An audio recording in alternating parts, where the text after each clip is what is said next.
Assalamualaikum warahmatullahi wabarakatuh. Bismillahirrahmanirrahim. Alhamdulillahilladzi anzalal furqana musaddiqan lima bayna yadayhi hudan wa rahmatan wa busyra lil mu'minin.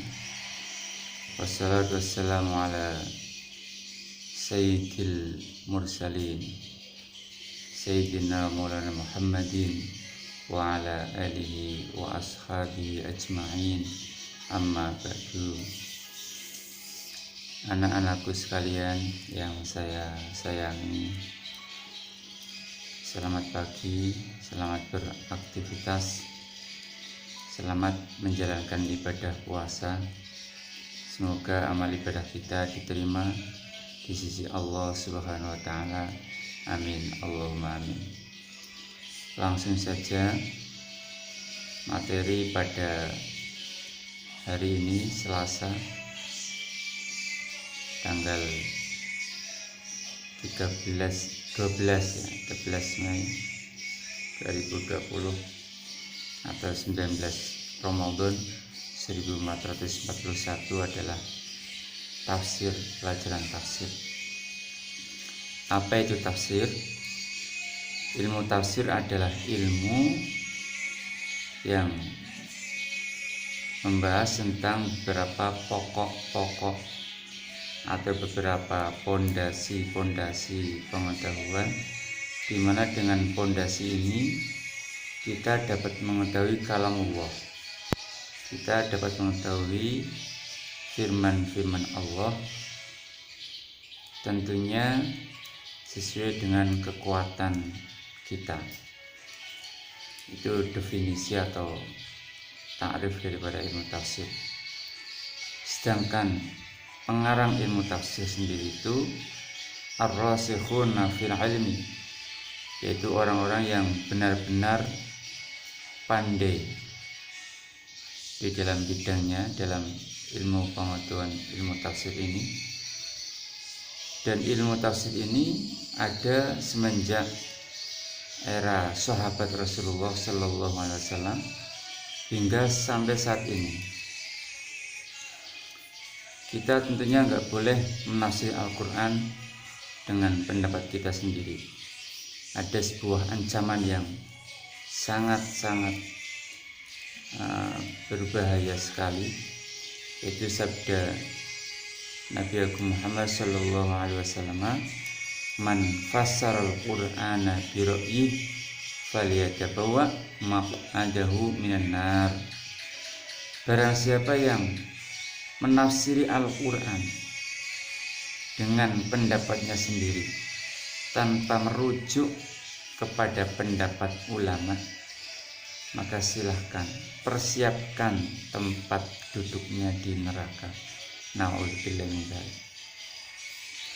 Kita akhir-akhir ini sering menyaksikan beberapa orang yang berhujjah atau berdalil dengan ayat-ayat Al-Quran tanpa memandang tafsir.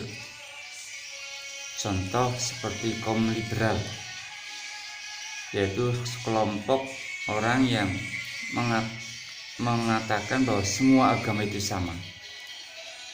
Mereka memutarakan sebuah ayat, dan sayang sekali pemahaman mereka itu sangat fatal, karena mereka menyamakan antara agama Islam dan agama non-Islam, mereka samaratakan.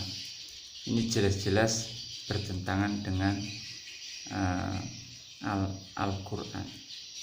Inilah orang yang menafsiri Al-Quran dengan pendapatnya sendiri. Jadi definisi tafsir menurut istilah adalah ilmu tentang pokok-pokok pembahasan, di mana dengan pokok-pokok pembahasan ini kita dapat mengetahui arti-arti kalamullah sesuai dengan kekuatan kita. Adapun definisi tafsir secara etimologi atau bahasa, yaitu membuka, ail kasfu, fassara yufasiru tafsiron. Tafsir dari kata-kata fassara yafsir tafsirun, maknanya membuka. Itu menurut etimologi. Sedangkan Al-Quran itu diturunkan oleh Allah Subhanahu wa taala pada malam Lailatul Qadar. Inna anzalnahu fi Lailatul Qadar. Itu diturunkan dari Lauh Mahfuz ke langit dunia di sebuah tempat yang bernama Baitul Izzah. Diturunkan dari Lauh Mahfuz ke Baitul Izzah, Al-Quran diturunkan seutuhnya sebagaimana yang kita baca itu seutuhnya.